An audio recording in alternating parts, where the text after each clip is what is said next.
Hola, mi nombre es Camilo Martínez Zambrana. Bienvenidos a nuestro nuevo capítulo de nuestro podcast Café Más Data, un podcast donde hablamos sobre cómo los datos influyen en nuestra vida y cómo son utilizados para resolver problemáticas y situaciones de nuestra vida. Para esto hablamos con profesionales, científicos y expertos de distintos campos de la ciencia, la tecnología y la sociedad que nos puedan hablar un poco sobre sus experiencias y sobre su trabajo basados en datos. Este podcast es posible gracias al patrocinio del Magíster en Ciencia de Datos de la Pontificia Universidad Católica de Chile y de Red Panda Lab.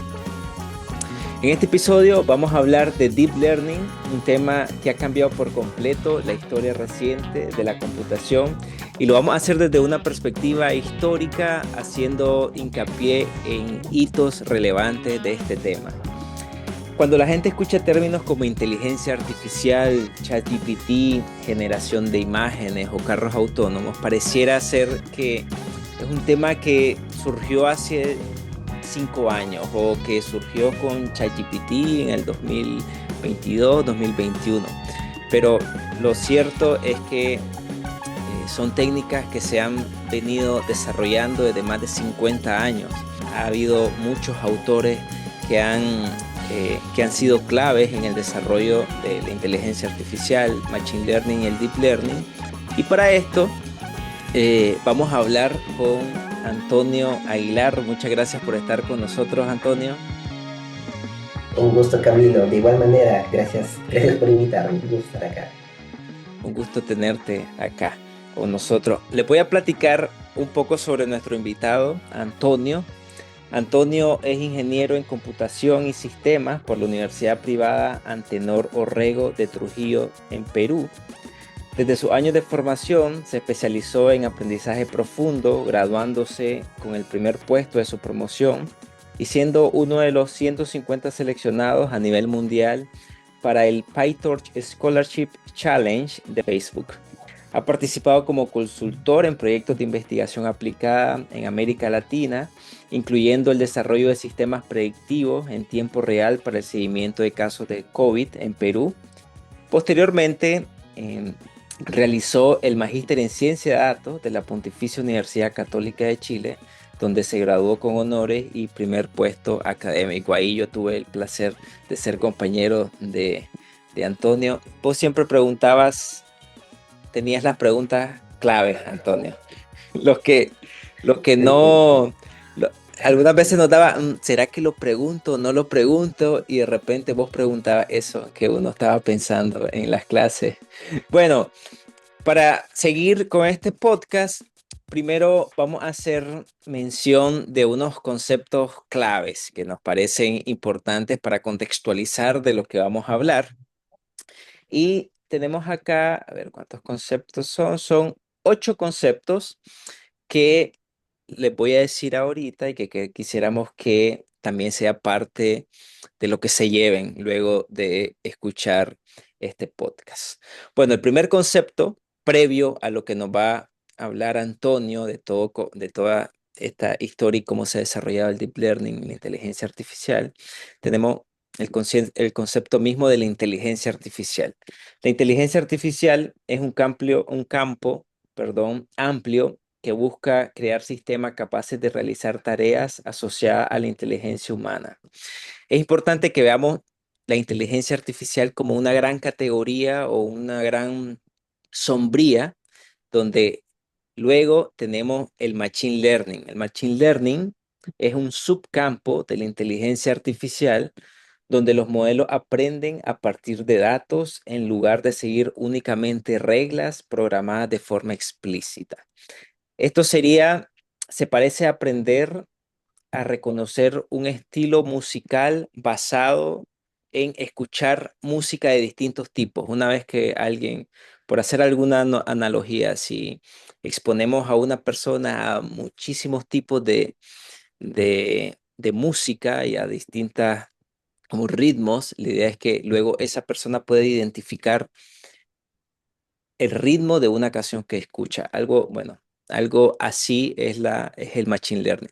Luego tenemos otro concepto clave que es el Deep Learning. El Deep Learning es un subcampo del Machine Learning y se basa en redes neuronales donde es capaz de aprender patrones complejos y representaciones cada vez más abstractas. Y aquí también es clave lo de las redes neuronales, que las redes neuronales es un modelo compuesto por capas de unidades conectadas que transforman la información paso a paso para aprender de patrones. Y está estrechamente relacionado con el deep learning porque el deep learning se basa meramente en la aplicación de redes neuronales. Luego tenemos otro concepto importante que es el entrenamiento. El entrenamiento en contexto de Machine Learning, de ciencia de datos, hace referencia al proceso mediante el cual un modelo ajusta sus parámetros usando datos para predecir errores y mejorar su desempeño. Esto es tal cual, eh, creo que aquí la analogía aplica como cuando nosotros vamos a jugar fútbol y queremos eh, mejorar nuestro tiro libre. Mientras más tiro libre hagamos, vamos identificando en qué fallamos y vamos mejorando sobre la marcha, ¿verdad? Y vamos ajustando ciertas técnicas de nuestro tiro libre para que sea mejor. Algo así sucede en términos de modelamiento en el proceso de entrenamiento de esos modelos, donde se van ajustando parámetros para que estos modelos sean lo más robustos y más capaces posibles a nivel predictivo. Luego tenemos otro concepto importante que es la retropropagación, que es un mecanismo que permite a la red neuronal aprender corrigiendo sus errores desde la salida hacia las capas internas. Es una de las bases técnicas del entrenamiento en Deep Learning. Se parece a revisar el borrador de un ensayo desde la conclusión hacia atrás para detectar qué parte de razonamiento comenzó el desvío. No solo se identifica el error final, sino que también dónde empezó a construirse ese error. Y partiendo de ahí, bueno, se va haciendo esas correcciones. Luego tenemos otro concepto y ya vamos a terminar con Transformers. Transformers es una arquitectura de deep learning diseñada para procesar secuencias como texto, audio o series temporales, prestando atención a las relaciones entre distintas partes de la información. Su gran aporte fue permitir que el modelo identifique qué elementos son más relevantes entre sí, incluso cuando están separados. Aquí entra como un enfoque clave que es el entendimiento a nivel contextual de la información y de los datos, no únicamente a nivel individual o secuencial. Luego tenemos el último concepto que es la IA generativa. Bueno, es un tipo de inteligencia artificial capaz de crear contenido nuevo como texto, imágenes, audio, video o código a partir de patrones aprendidos en grandes volúmenes de datos. No solo clasifica o predice, sino que también produce. De esto, quizás la mayoría de ustedes ya están familiarizados, pues herramientas como ChatGPT, Gemini u otros chatbots basados en LLM, o en grandes modelos de lenguaje, bueno, son capaces de generar contenido nuevo basándose en información previa, ya sea imágenes, textos, entre muchísimos otros. Y bueno, esos son los conceptos que a nosotros nos parecieron relevantes para contextualizar esta plática y lo que nos va a contar Antonio. Ahora quisiera dejar a Antonio para que nos cuente un poco, si querés, nos contás un poco sobre, en general, qué nos vas a contar en esta ocasión y cómo vamos a ir desarrollando los temas, ¿verdad?, que nos traes para compartir. Perfecto, gracias, gracias Camilo, excelente introducción de los términos. Claro, lo que les traigo, bueno, ahora para tu audiencia en esta ocasión es una especie de viaje donde vamos a ver cómo ha ido justamente la evolución de la inteligencia artificial, que en sí también tiene que ver con el deep learning, y todas las fases que han ido, digamos, apareciendo en el transcurso de los años hasta llegar, digamos, a lo que estamos ahora, a la tecnología actual. De hecho, hemos pasado por un, digamos, por un cambio bien significativo en el hecho de que, por ejemplo, nosotros hablamos de términos de los famosos inviernos y los veranos de la IA. Em, Esta es una manera interesante de ver la historia de la inteligencia artificial con una analogía justamente a a estos ciclos climáticos, al invierno y al verano. Esto se traduce de la siguiente manera. Los veranos, o sea, se le llama veranos a aquellas épocas, ¿no? Décadas inclusive puede ser, en donde ha habido un alto optimismo con respecto al auge de la inteligencia artificial. ¿Qué quiere decir esto? Que han habido, por ejemplo, promesas y grandes expectativas de los logros que se podría alcanzar con la IA, y esto trae consecuencias interesantes a nivel de toda la sociedad. Incluye empresas, ciudadanos, medios de comunicación, gobiernos y, en última instancia, financiamiento, tanto público como privado. O sea, es algo como decirte, no sé, cuando, por ejemplo, se sube a la montaña rusa, se va subiendo, subiendo, subiendo, Ujú, y se siente esa sensación de subir, es el famoso hype. Entonces, cuando se habla de los veranos de la IA, son esas épocas donde se tenía mucha esperanza en lo que podría lograrse con la IA. Y los inviernos son lo contrario. Los inviernos generalmente pasan después de los veranos y generalmente son épocas. ¿Qué sucede? Cuando no se cumplen, digamos, las expectativas tan altas que se plantean en los veranos o cuando se cumplen solamente parcialmente, lo que pasa es que tiene un impacto que la sociedad pierde, digamos, el interés. Y al perder el interés, esto genera un efecto dominó. Por ejemplo, ya no tiene interés, digamos, en los ciudadanos, no hay interés en los medios de comunicación, y esto repercute en los gobiernos y en el financiamiento. ¿En qué sentido? Por ejemplo, para hablar más a la audiencia en este caso, toda la investigación se realiza con fondos. Entonces, ¿qué pasa si, por ejemplo, de una cierta cantidad de dinero que tú tenías, te cortan a la mitad? Y de ahí te lo vuelven a cortar un 50% más, de ahí un 25% más. Lo que sucede es que, por ejemplo, ya no puedes contratar personal especializado, ya no puedes comprar equipos, ya no puedes adquirir nueva tecnología, entonces te estancas. Entonces, estos serían los inviernos de la IA. Y ujú. en la charla que vamos a ver hoy día, vamos a ver algo curioso que si tomamos punto histórico, por ejemplo, de los años 40, en 1940, muy atrás, podríamos notar que estábamos en un verano y hemos pasado por un verano, un invierno leve, otro verano y un invierno fuerte total que ha dejado sepultado a toda el área. Y de ahí el resurgimiento con un verano que es hasta la actualidad. Entonces, esa sería la definición de los veranos y los inviernos. Ujú. La IA y también todas estas técnicas han tenido muchos inviernos y muchos veranos, ¿verdad? Creo que ahorita estamos Exacto. viviendo un verano, ¿verdad? Eh, Exacto, el verano más largo de la historia de la IA, el, es el verdad. verano, Y que el sigue así. verano, el verano Y que más sigue así. largo, pero que requiere también mucho cuidado, ¿verdad? En el sentido de la expectativa generada para tener cuidado en posibles también burbujas y en posibles como situaciones que nos lleven como obstáculos muy grandes, también a perder como el optimismo sobre lo que se puede hacer con la IA.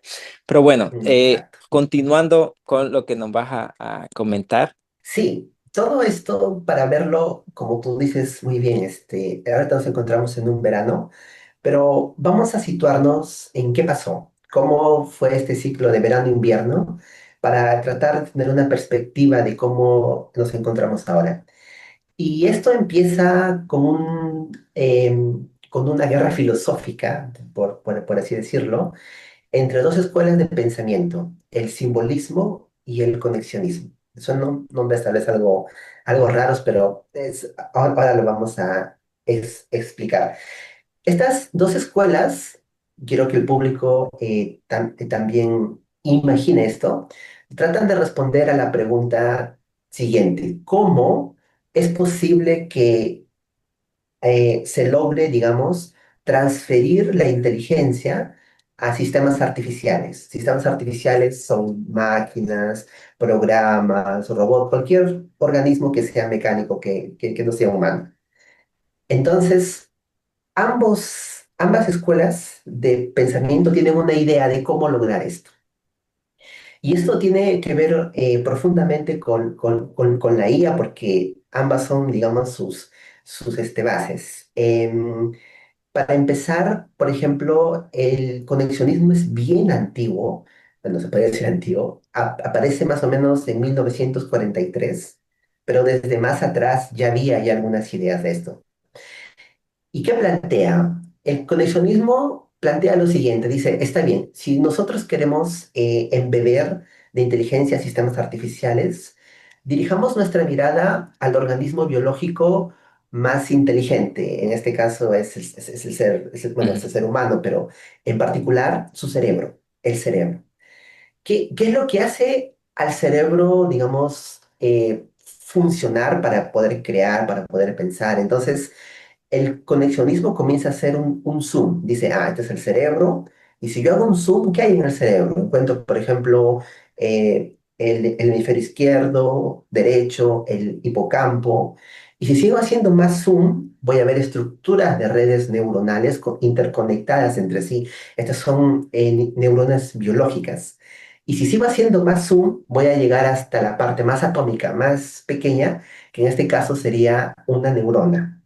Entonces, el conexionismo plantea la pregunta y dice lo siguiente: si de alguna manera nosotros podemos replicar esta neurona biológica de manera artificial, y si esa réplica, digamos, es similar al original en funcionamiento, se esperaría que yo cogiera esas neuronas, al interconectarlas entre ellas, generaría redes neuronales artificiales, y estas redes neuronales artificiales tendrían que exhibir esta inteligencia que es, digamos, neta de los seres humanos. ujú, Entonces, wow, esa era la idea del conexionismo. Y como detalle, esta básicamente es la escuela actual que está en las redes, en toda la tecnología que usamos ahora.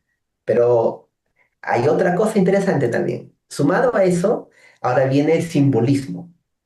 El simbolismo aparece mucho después, a mediados de los 50 más o menos, y el simbolismo es completamente opuesto al conexionismo. El simbolismo dice, no, si yo quiero, digamos, dotar de inteligencia a un organismo artificial, lo que yo necesito es darle conocimiento en la forma abstracta de pensamiento más alta que nosotros conocemos, que los seres humanos conocemos, que viene a ser la lógica o las estructuras formales lógicas.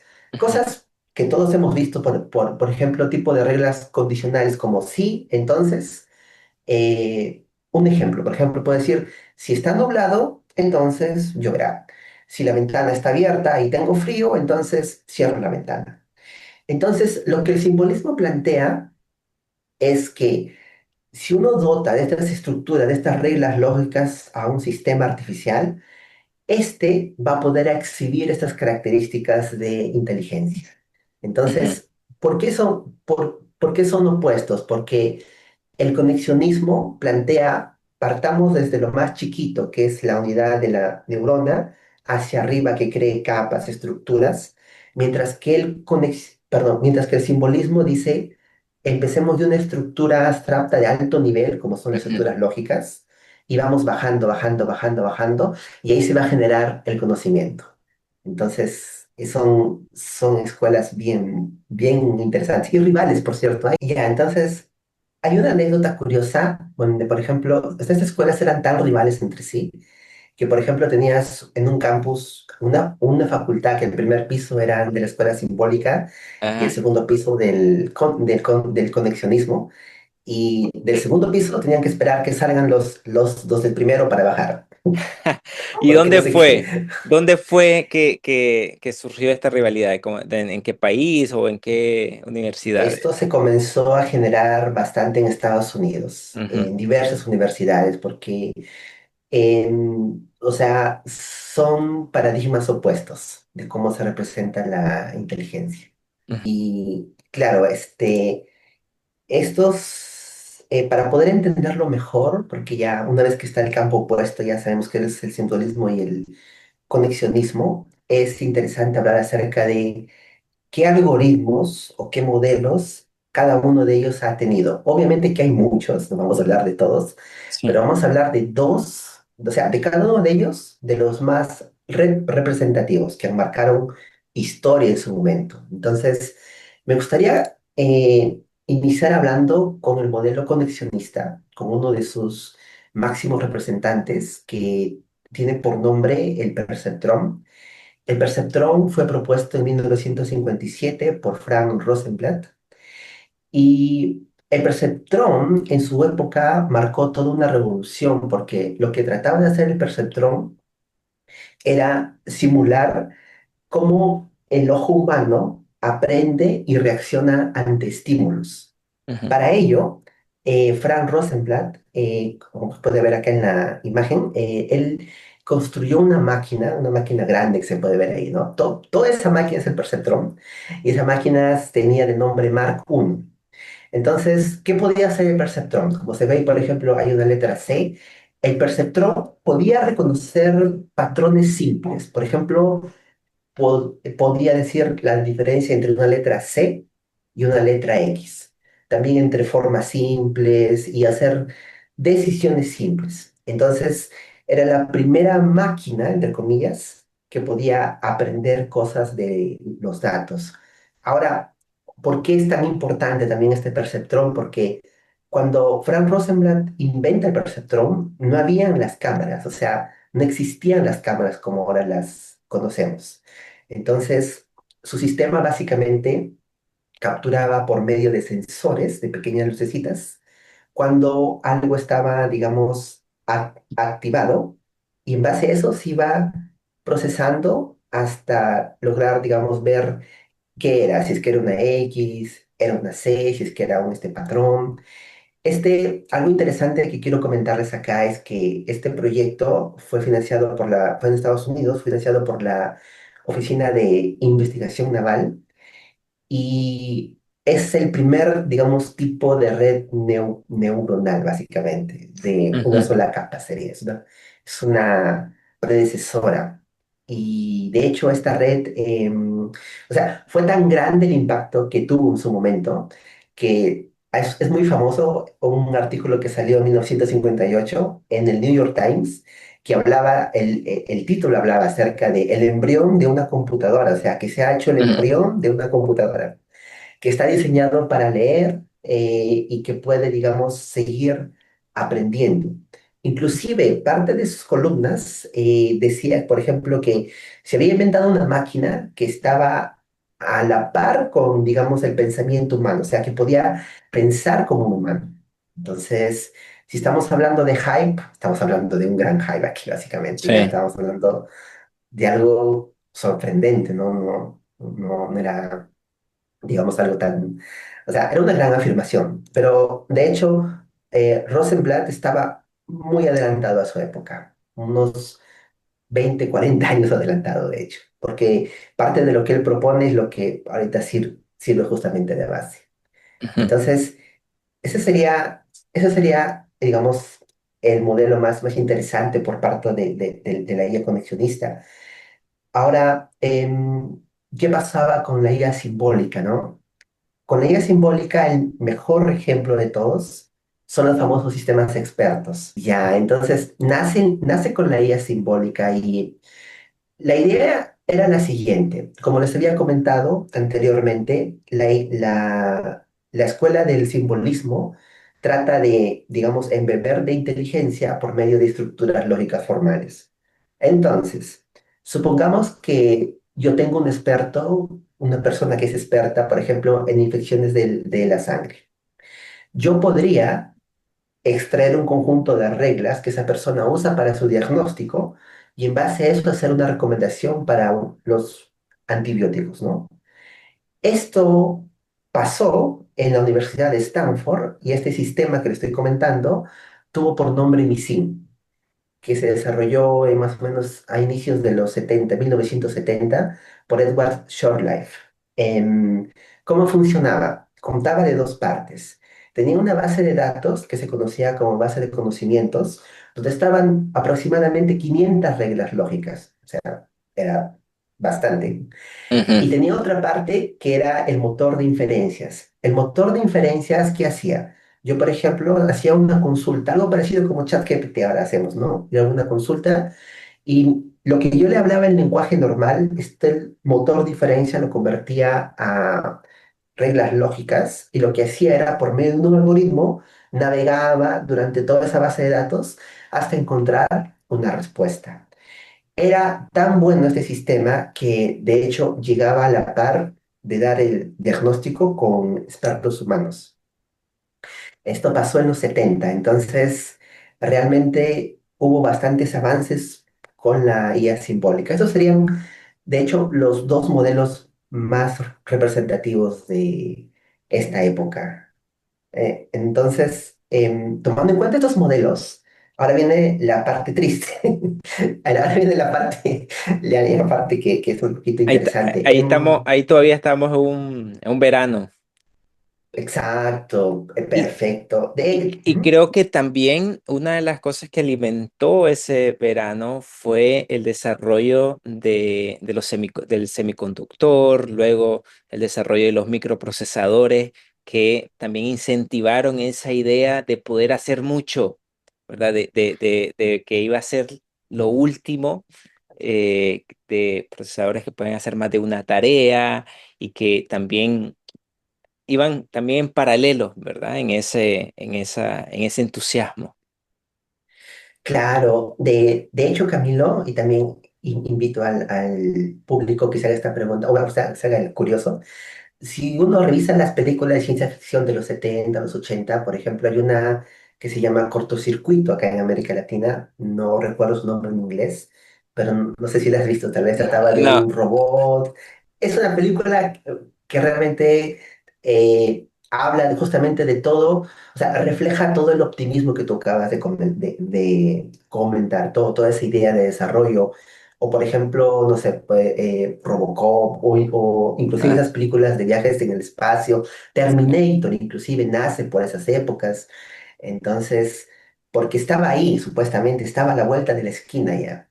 sí. Y, y lo interesante de todo esto, Camilo, es que los inviernos y los veranos no pasan, o sea, no golpean igual a la era simbólica y a la era conexionista. Son eventos que se dan en paralelo. Y eso me Ujú, gustaría comentarte ahorita, ¿qué es lo que primero que pasó? Los primeros en sufrir, o sea, el primer invierno le tocó vivir a las redes neuronales. Este es un periodo que, o sea, quiero dar a entender de que no es algo que de hoy a mañana pasó, ni de este año al otro pasó, sino fue un proceso gradual, pero fue real. Esto más o menos se puede poner en una época desde 1969 a mediados de 1980. ¿Qué pasó? Hubo dos autores, dos científicos, Marvin Minsky y Seymour Papert, que en 1959 eh, propusieron un libro llamado Perceptrons. En este libro probaron matemáticamente todas las limitaciones que tenía el perceptrón, la máquina Mark I de ujú, Rosenblatt. La parte, una de las partes más graves, digamos, fue que se demostró que el perceptrón no podía resolver, o sea, solo podía resolver problemas que sean linealmente separables. ¿Qué significa esto? En esta imagen que podemos acá ver, observamos operaciones lógicas, el ilógico, el lógico y el zoológico. Si nos centramos en el ilógico, podemos poner los cuatro cuadrantes, por ejemplo acá, que sería ejemplo 00 vale 0, 01 vale 0, y así armamos esos cuadrantes. Y lo que significa que sea linealmente separable es que yo puedo separar los casos que son cero, que serían para la parte inferior, de los casos que son uno. ¿De acuerdo? Eso significa que sea linealmente separable. O sea, hay una línea que Ujú, puede dividir los datos. De manera análoga pasaba con el OR. Ustedes ven el OR, también puedo dividirlo, simplemente ahora solo hay un ejemplo en la parte inferior, ¿de acuerdo? Y el resto están para arriba. O sea, solo hay un ejemplo que es distinto a todos y lo puedo dividir con esa línea. El perceptrón era muy bueno en estas tareas, pero Marvin y Seymour demostraron que para el SOR, que es una composición de Lie y el O, el perceptrón simplemente no podía. Y es que el SOR, al menos con la idea que había en esa época, no era linealmente, no, o sea, no es linealmente separable y no podía ser linealmente separable por el perceptrón. ujú, Entonces, ¿qué pasó? Piensa o pensemos de esta manera. Se nos han dicho que el perceptrón va, es una máquina que piensa, es un embrión de una computadora, y de repente ahora me estás diciendo que no puede resolver una operación lógica, si se supone que es inteligente y que aprende por sí mismo. Entonces, ellos, Marvin y Seymour, son bien conocidos porque dieron un golpe fatal indirectamente a las redes neuronales. Rosenblatt intentó, digamos, decir que era posible, pero el problema era que, o sea, él tenía la teoría, porque él inclusive decía que matemáticamente es posible si tu red tiene varias capas, pero en esta época nadie tenía idea cómo hacer eso y el backpropagation no se había inventado. ujú, Entonces las redes neuronales se comenzaron a enfriar, comenzaron a enfriar redes neuronales. Y mientras esto pasaba, mira, de 1969 empieza en 1970, a los 80, a finales de 80, empieza el verano de los sistemas expertos. Como les había comentado, la gente se entusiasmó bastante por los sistemas expertos. Habían resultados. Empezó el boom de los sistemas expertos. Empresas comenzaron a invertir grandes sumas de dinero a crearse para consultoras que estaban solamente haciendo sistemas expertos. Se comenzó a desarrollar un tipo de hardware, así como las tarjetas gráficas de ahora, que se llamaban máquinas Lisp. Lisp es el lenguaje de programación en donde se codificaban estos temas expertos, estas reglas lógicas. Entonces, tuvieron un boom. Todo era sistemas expertos. Y mientras de esto, las redes se estaban enfriando, ¿no? Pero, ¿qué pasa? ¿Qué pasa? ¿Qué pasa? A finales de los 80 y inicios de los 90 viene lo que se conoce como el Gran Invierno, o el Segundo Invierno, básicamente. Esta vez cogieron todos, simbolismo, conexionismo, ambos. ¿Qué pasó? Por parte del simbolismo pasa algo curioso y quiero que hagamos este ejemplo juntos. ¿Qué pasa, por ejemplo, si yo tengo dos reglas lógicas que tienen la misma premisa, pero que la acción es contradictoria, que una contradice a otra? Entonces, lo que yo podría hacer es, voy a calibrar estas reglas para que no se peleen entre ellas, ¿cierto? Entonces, para que se lleven bien, ¿de acuerdo? Pero ¿qué pasa si tengo un sistema experto con 5.000 reglas? Lo que pasa es que si yo intento, digamos, afinar una de ellas para que no esté en contra de otra, indirectamente se mueven el resto también.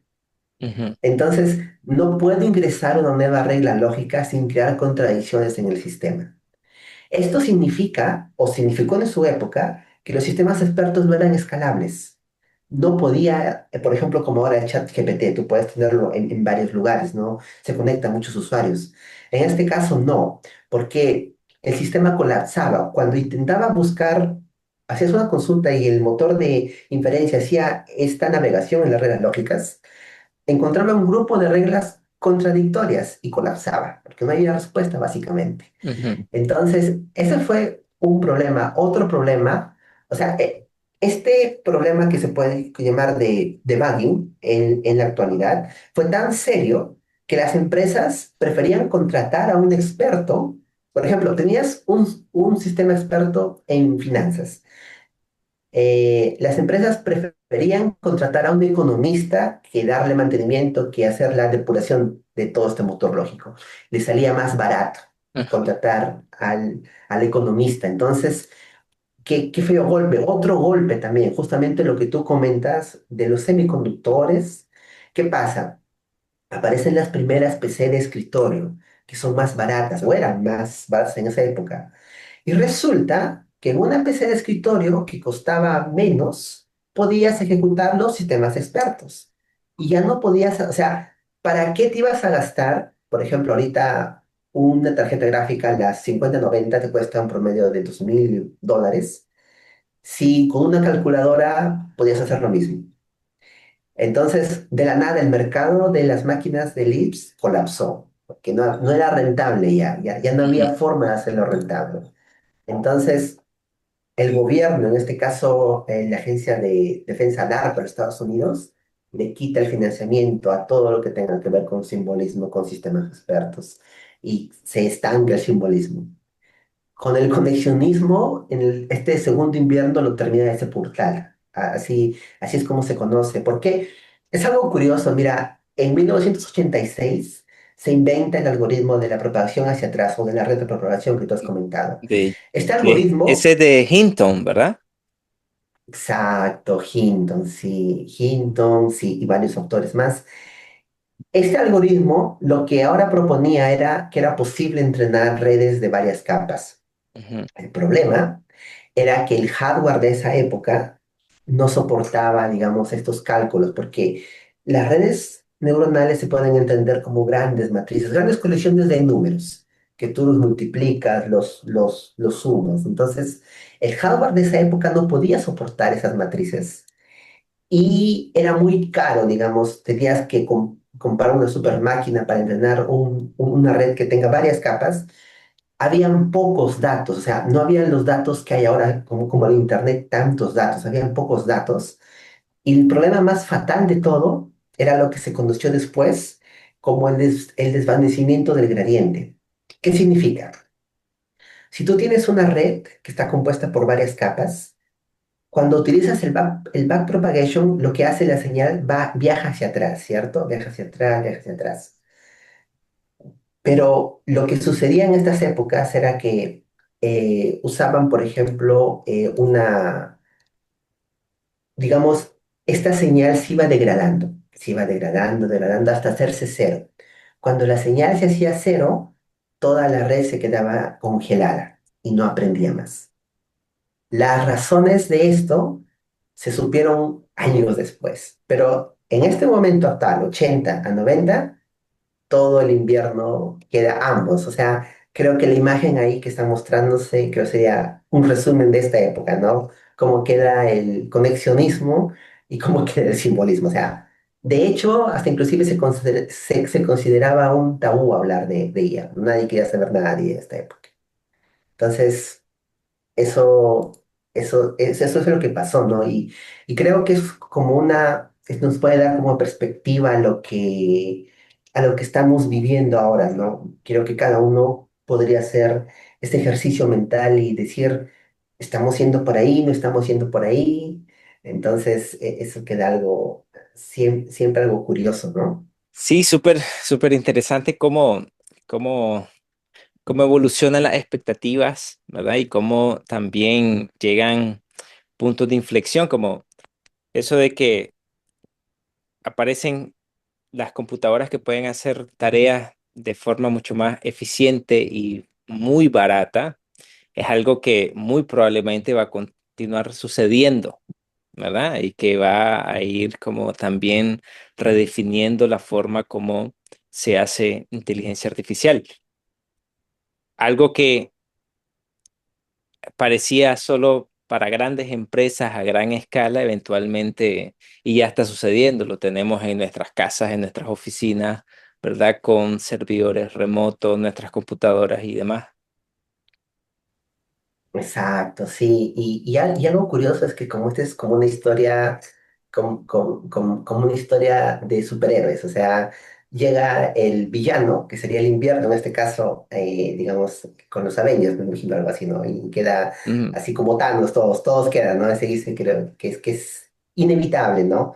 Pero en la segunda parte es en donde renacen. Anda. Entonces, si bien es cierto, esto pasó en esa época, la IA tuvo un renacimiento.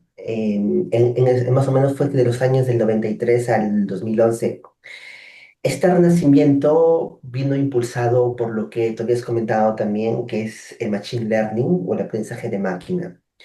Es interesante acá citar a un profesor muy, muy importante, que él trabaja en Carnegie Mellon, es en Estados Unidos, profesor, un investigador también, Tom N. Mitchell.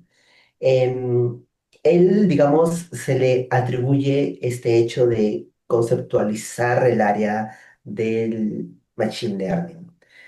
O sea, ¿cómo sobrevive esto de la IA por medio del machine learning? Porque el machine learning plantea, hagamos que las máquinas aprendan, ¿de acuerdo? Pero no tomemos esto de la neurona, ni del cerebro, ni nada de esto, ni tampoco mucho esto del simbolismo, sino que tomemos un enfoque estadístico. Entonces, el Machine Learning es una intersección entre el área de las ciencias de la computación y la estadística, donde se aprende, digamos, de los datos que en esa época se tenía, para poder hacer, digamos, tareas de clasificación, tareas de regresión, pero por medio de optimización. Y este es un aprendizaje estadístico. O sea, en el Machine Learning, o el planteamiento que se tuvo es tú de estos datos vas a crear una aproximación que se hizo una función, o sea, una función para que tú describas estos datos. Y en base a esto vas a aprender a decir, por ejemplo, si es que este dato pertenece aquí, si es que este no. Entonces, pero desde una perspectiva estadística.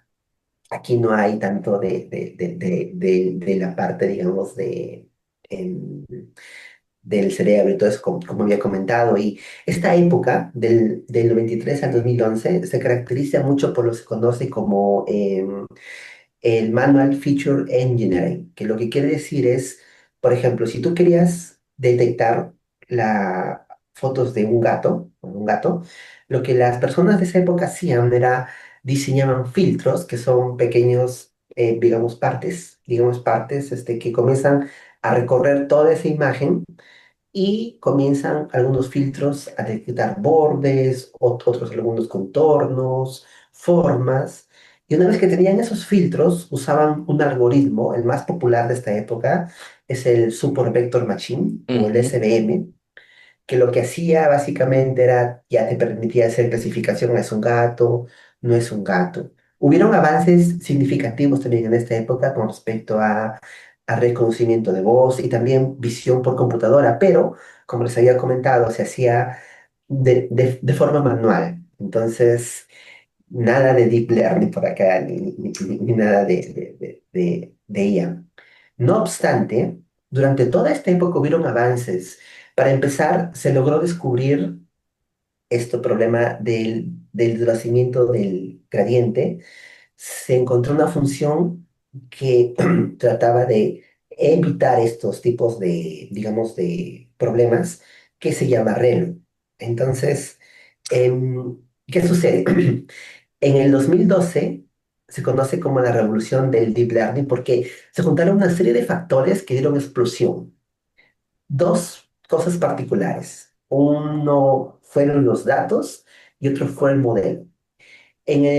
O sea, hay un repositorio, hay un dataset que es un conjunto de datos enorme, desarrollado en este caso, por la líder del proyecto, la profesora Fei Li, que es de Stanford, que es considerada a veces como bueno, una precursora en esta área. Y este es un grupo de imágenes que había más o menos 1,2 millones de imágenes. Hasta el 2012 no había nada parecido. Entonces, el grupo de la profesora Fei Li creó en Stanford un concurso, donde el concurso consistía en que a ti te daban imágenes y tú entrenabas un algoritmo y después ese algoritmo era puesto a prueba para ver si es que había, qué tanto había aprendido. Y era un desafío porque aparte del 1,2 billones de imágenes que había más o menos como 1.000 objetos para poder clasificar, 1.000 clases. Habían gatos, perritos, cajas de las personas, muchos animales, etcétera. En medio de esto, en el 2012 exactamente, un equipo en la Universidad de Toronto, liderado por Alex Krishbesky, Ilya Sutskever y, de nuevo, Jeffrey Hinton, que fue Ah, justamente que fue el que los estaba asesorando, desarrolla un modelo que acá lo podemos ver, que se llama AlexNet. Interesante el nombre. AlexNet es un modelo que se conoce como redes convolucionales, donde la idea es que, como había comentado antes, en lugar de uno diseñar los filtros de forma manual, uno deja que el sistema aprenda de manera automática los filtros. Y esto se hace por el proceso que tú habías comentado, del entrenamiento. Pero, ¿cuál es la innovación de AlexNet? Porque recordemos que las uno de los factores que colapsan a las redes neuronales fue que no había el hardware. La idea que el equipo tuvo fue usar las tarjetas gráficas. ¿Por qué? Porque las tarjetas gráficas hasta esa época creo que la mayoría las usaba para juegos, para los videojuegos. Y lo que sucede es cuando uno ejecuta estos videojuegos, la tarjeta gráfica hace cálculo de millones de polígonos, que son las posiciones, por ejemplo, para las sombras, para la luz, para el movimiento. Y esos polígonos están representados por matrices. Y esas matrices, da la casualidad que las redes neuronales también se representan por matrices. Entonces, lo que hizo el equipo fue coger dos tarjetas gráficas y en este gráfico que acá se está viendo, se parte en dos la red, o sea, toda la red, una porción va para un GPU y otra para el GPU para poder así acelerar el entrenamiento y entrenar de manera paralela. Y aparte de eso, ellos utilizaron la función que les comentaba, la ReLU, para evitar que cuando se hace el backpropagation, esa señal se pierda, ya no se haga cero ya. ¿Cuál fue el resultado? El resultado fue que lograron obtener el error de clasificación más bajo de toda la historia. Fue el renacimiento del deep learning. Y seguimos hablando que volvió a la parte conexionista, o sea, regresó el conexionismo, señores. Entonces marcó un hito realmente, porque yo diría que desde ese 2012 hasta ahora nos encontramos en sí en la época del deep learning. Todo la tecnología, los mayores breakthroughs que hemos tenido en la sociedad han sido por el deep learning. Entonces, pero esto, acá viene lo interesante, o sea, comienza a haber un crecimiento exponencial en tecnologías. Otro hito importante después de AlexNet viene dado por los transformers. Mucho se habla de esta arquitectura y si tú haces el Google, por ahí vas a encontrar millones de información, pero básicamente, cuál es o sea, para ver qué es los transformers, ¿no? Se puede ver acá un diagrama, ¿no? Que tal vez se ve medio confuso, ¿no? ¿Qué es esa cosa, ¿no? Pero es sencillo. Hasta antes de los Transformers, si uno utilizaba Google para hacer traducción de palabras, lo que internamente pasaba por debajo era que se usaban modelos recurrentes. Modelos recurrentes son modelos que toman una palabra, traducen, pasan a la otra, traducen y pasan a la otra. ¿Cuál era el problema? Que esto es muy lento y no se puede escalar. ¿Qué significa escalar? Que así tenga varias tarjetas gráficas, tengo que esperar que el proceso acabe en una sola tarjeta para llevar a la otra. ujú. Entonces, los transformes entran a cambiar eso y básicamente presentan un mecanismo. Esto fue en el 2017 que se publicó por un paper que se llama Attention Result Unit, que fue publicado por Vaswani y sus colegas, donde se introduce un mecanismo que se conoce como self-attention o la atención propia sería en español. Toda esta arquitectura en sí lo único que nos quiere decir es lo siguiente: en lugar de traducir, o sea, las redes recurrentes perdían también el contexto, o sea, es decir, si tengo una oración de 100 palabras, cuando estoy en la palabra 80, la red no sabe qué es lo que ha pasado desde las 50 hacia atrás. Y si nosotros, digamos, tomamos en cuenta cómo funciona el lenguaje, uno sabe que una palabra tiene contexto con otra, ¿cierto? En toda una oración. Inclusive puede ser muy largo el párrafo y hay contextos entre las palabras. ¿Qué sí quiere decir ese contexto? Por ejemplo, si yo digo, por ejemplo, el gato está saltando. El gato está saltando. Entonces, saltando está al final, pero tiene que ver con quién, con el gato. O sea, a esa relación semántica se refiere cuando se habla de contexto. Entonces, los transformes, con su mecanismo de atención, hacen que cada palabra tenga información de las palabras que están antes y después y le asignen importancia al momento, digamos, de hacer la traducción. Entonces, en la arquitectura que se ve acá, se ven dos partes, una parte que se le llama encoder y otra parte que se le llama decoder. Entonces, la idea de esto funciona que en el encoder se trata, digamos, de crear una representación de esas palabras por medio de vectores y en el decoder se extrae esta información y, digamos, ya se transforma ya en las palabras que todos conocemos, ¿no? O sea, se va haciendo una transformación inversa, por así decirlo. Entonces, fue revolucionario y realmente los transformers es el mecanismo que impulsa ahora a la IA generativa, en particular a los lenguajes, a los LLM, porque, y acá viene la magia.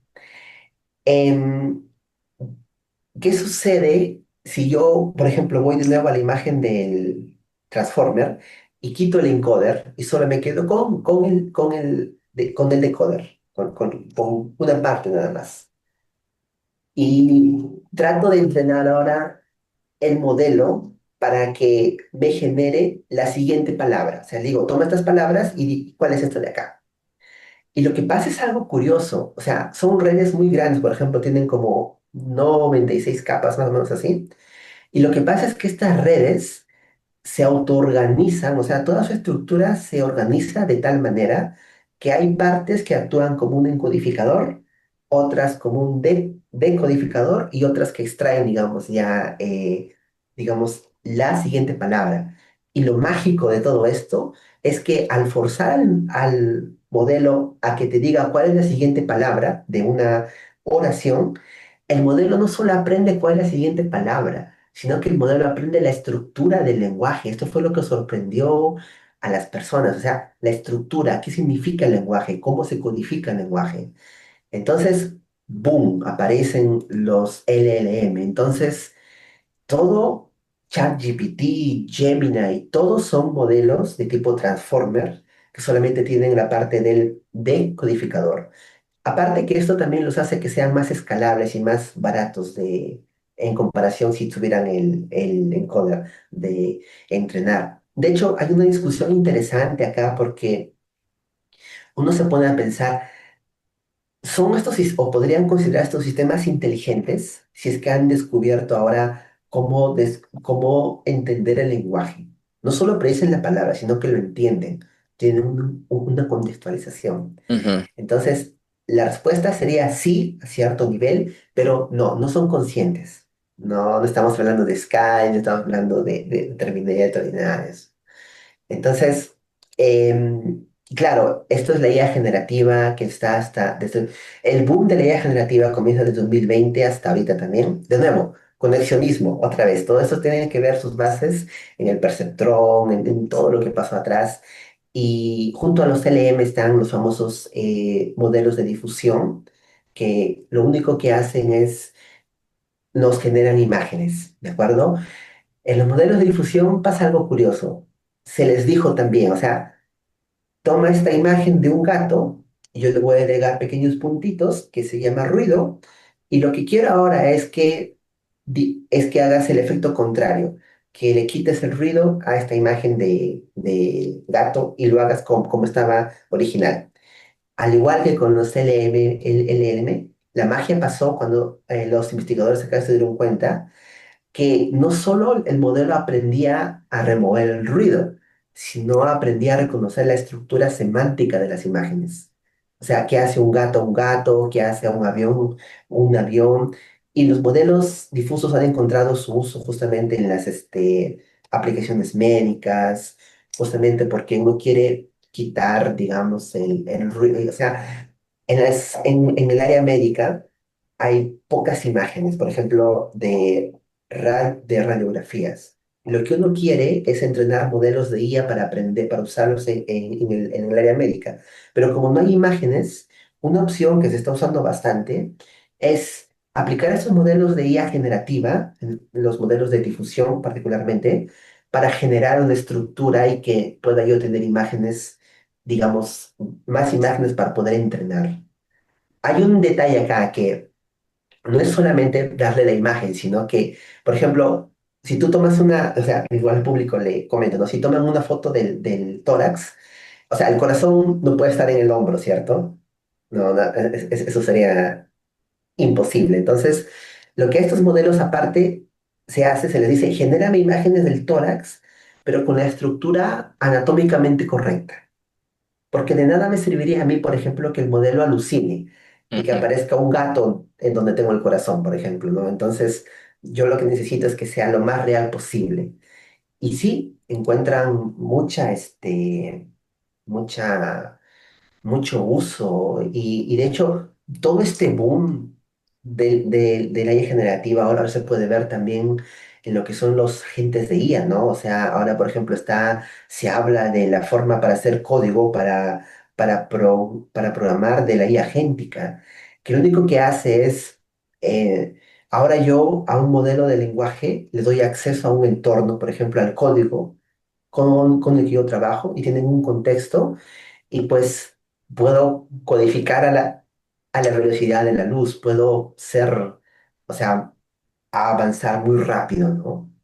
Sí. Entonces, eso es un boom también, que eso estamos también ahora y eso pienso que sería, claro, toda la descripción, ¿no? O sea, es un mundo para hablar, pero si algo que yo quisiera, bueno, acá tomar en cuenta es que em, ¿cómo fue que en la época de Rosenblatt el perceptrón no pudo, digamos, o sea, si el perceptrón en parte no logra, digamos, bueno, parte de lo que prometió en esa época, fue porque no había el hardware que hay ahora.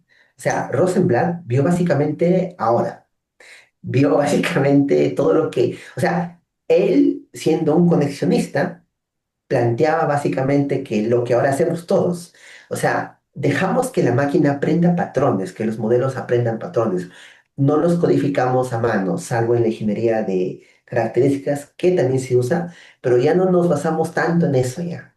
Entonces, hemos dejado, digamos, ese lado.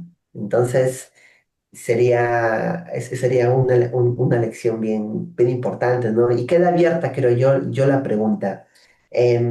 ¿Habrá otro invierno de IA? ¿Nos estaremos acercando a otro invierno de IA? Entonces, yo invito a todos que hagan una reflexión y traigan su bola de cristal, porque la verdad no hay una respuesta clara. De hecho, hay miedos porque estamos en un verano como tú habías dicho, muy largo. De Muy, hecho, entonces, sí, pero sí, quizás en este verano muy largo puede que haya como pequeños inviernos, ¿verdad? Es que da esa sensación de que hay esta hiperactividad y el hype por la inteligencia artificial y sus aplicaciones. Es como está claro de que hay un avance sólido, ¿verdad? Hay como empresas y autores y que vos ves que son meramente tangibles y que se valida lo que se está haciendo, ¿verdad? Por ejemplo, el caso de DeepMind de Google, ¿verdad? Que lograron hacer el AlphaGo y también el AlphaFold y que se logra, o sea, que se logran avances significativos en la ciencia, en la humanidad y demás, pero luego también viene como toda esta campaña de mucha empresas que también se perfilan, ¿verdad? Dentro de inteligencia artificial y todo, pero que no logran concretizar. Creo que quizás esos eh, inviernos les va a pasar a esos sectores, ¿verdad? Pero sí o sí se tiene que mantener ese sector de que viene muy sólido, muy robusto en el desarrollo, basándose en evidencia, en ciencia, en tangibilizar esto, todos los avances, ¿verdad? Y que se encuentre una utilidad práctica. Entonces, quizás en la bola de cristal, eh, los inviernos van a ser por sectores, va a llover fuerte en una zona, en otra zona no, en otra bien, va a haber inundaciones horribles, en otro no, va a seguir en el verano bonito. Eh, Claro, y una lección sería, pues sea como sea, sí, o sea, los inviernos sería sobrevivir los inviernos, o sea, como, o sea, si ves la historia, si vemos, como hemos visto la historia, parece curioso, pero las redes neuronales no solo sobrevivieron al invierno, sino que son ahora la tecnología de facto, básicamente, o sea, se encuentra en todo, ¿no? Es innegable eso, ¿no? Ahora, claro, uno se pone a pensar en a dónde nos llevará esto, ¿no? Lo comento para también para la audiencia porque estos sistemas, los LLM, los modelos de difusión, necesitan muchas imágenes o muchos datos. Hasta ahora, por ejemplo, los ChatGPT, el Gemini, se han cogido casi todo del Internet, ¿no? Entonces, la pregunta sería, pues, ¿no? Ya han utilizado todo el conocimiento de Internet y si en algún punto utilizan todo el conocimiento, ¿de dónde van a tratar de generar más conocimiento? Entonces, o qué es lo que pasaría, ¿no? un conocimiento sintético basado en el que ahí habría una discusión filosófica importante, ¿verdad? En el conocimiento no creado como meramente, Exacto, sí, por humanos. exacto. De hecho, hace unos días, no, unos meses creo ya, pasó lo que tú estás comentando ahorita. Se decidió, por ejemplo, o sea, yo sé, no sé si había escuchado el término de historiador del Internet. ¿No? O sea, uno piensa que un historiador va, por ejemplo, a una ciudad antigua, escarba, por no escarba, no, sino que busca la información. Pero lo que pasó es que ahora se ha creado la rama del historiador del Internet que se divide en dos épocas, pre-IA y post-IA. O sea, antes de los modelos generativos y después de los modelos generativos. ¿Por qué? Porque desde antes de los modelos generativos hacia atrás, se considera que es conocimiento humano, que ha sido puesto en la red por seres humanos. Del 2020 hacia adelante, hay conocimiento, sí, hay páginas web, hay blog, pero son con IA ya. Entonces, no es que se quiera desmerecer a la IA, pero se ha visto importante hacer esa, digamos, esa línea, porque a Ajá. partir de ahora y yo sé que todos los amigos que nos están viendo lo han visto, ¿no? Por ejemplo, han visto esos videos de esos gatos, no sé qué, unos historias de blogs también que llenan a gran velocidad, ¿no? Que lee. Entonces, ahora hay contenido que está, digamos, siendo amasado por estas inteligencias artificiales, pero que no lo hacen por sí mismas, sino que obviamente hay una persona detrás, ¿no? Entonces, por eso ahora se trata de diferenciar entre el contenido generado por humanos y el contenido generado también por humanos, pero por medio de IA, porque al final de Bueno, cuentas, la IA es una herramienta, la IA es sí, una herramienta y tampoco se tiene, digamos que, o sea, no puedes abusar de ella, pero tampoco te puedes cerrar y decir no lo sí. voy a usar nunca. O sea, por ejemplo, yo, y no sé si tú también lo habrás visto, Camilo, por ejemplo, esto de los modelos agénticos son una barbaridad. O sea, uno los ve y cuando los comienzas a utilizar, te pones a pensar y dices, wow, ¿en serio puedes hacer todo esto? Sí, sí, sí, es mucho, mucho de que reflexionar sobre cómo avanza y también el hecho de cómo volviendo un poco a la información que genera la IA, que como decís, la genera un humano detrás, ¿verdad? Pero también como la herramienta Y ahí viene como tener esos cuidados, como el contenido que se va generando a través de la IA también está inclinado hacia un tipo de visión, porque en el sentido social y de progreso y de valores, ¿verdad? Entonces, ahí, al menos, bueno, América Latina tenemos una brecha gigante. Si le preguntamos hoy a la inteligencia artificial, a los modelos más famosos, herramientas más populares, y si personificamos a ese modelo, ya sabemos qué va a lucir, ¿verdad? Ya sabemos de dónde va, cuál va a ser su nacionalidad y podemos saber un poquito de basado en de dónde surge, cómo puede ser su percepción del mundo.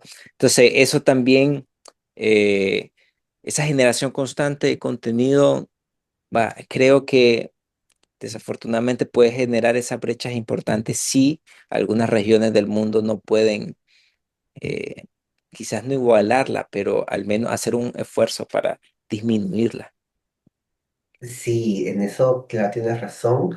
Y de hecho me lleva a pensar, por ejemplo, hace poco se anunció, vi un anuncio rápido, por ejemplo, en la Pontificia Universidad Católica de Chile, había desarrollado el LATAM GPT, me parece que se llama, es un primer modelo de lenguaje entrenado con datos acá de América Latina, que considero un hito importante también dentro de, será la historia de la IA dentro de América Latina. O sea, como estas herramientas están que se usan, ¿no? Y como tú dices, pues ahí está todo, bueno, o sea, se engloba con datos de la región que, digamos, tienen esa representación, pero en sí, yo pienso también que la IA, en este caso los modelos generativos, dan una oportunidad para democratizar más el conocimiento también. Sí.